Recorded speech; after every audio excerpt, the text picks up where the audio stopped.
Georgia sheriffs say jails across the state are understaffed because of low pay and low interest in law enforcement careers. Yeah, it's really tough right now. So 11 Alive News spoke with more than a half dozen sheriffs about how to increase jail staffing where very few people actually want to work.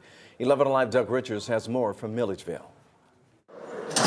Guarding inmates in a Georgia County jail typically pays poorly and can be one of the most dangerous and most corruptible jobs in law enforcement.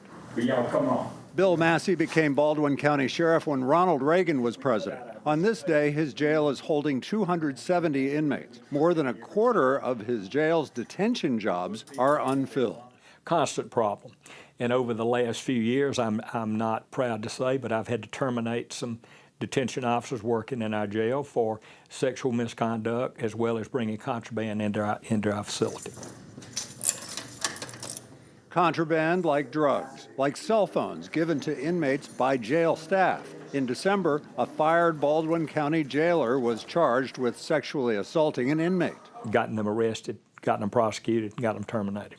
In most parts of this state, they can't find qualified candidates for a lot of these positions. Terry Norris runs the Georgia Sheriff's Association, which gathered 7 North Georgia sheriffs who have had to manage thinly staffed jails for years. The few applicants we have, we look at them now that probably 5 years ago we would not have looked at this applicant. The younger generation, they want the best of hours to work, the most of money, and they want freedom. It's a high turnover. I can't breathe! I can't breathe! It has worsened, they say, since the police killings of George Floyd, of Rayshard Brooks, where reform-minded protests would diminish the need for jails and police. We've got a serious crisis nationwide in this country, an anti-law enforcement crisis. And the bottom line is nobody wants to be the police. Bland.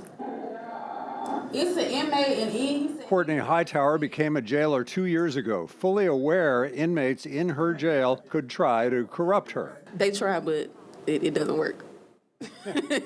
I would hire someone to work in our jail that is a first offender. We can't hire perfect people. Sheriff Massey has learned to embrace youthful indiscretions in the backgrounds of his jailers. I've had very good success with first offenders. I've found that they understand how easy it is to get in trouble.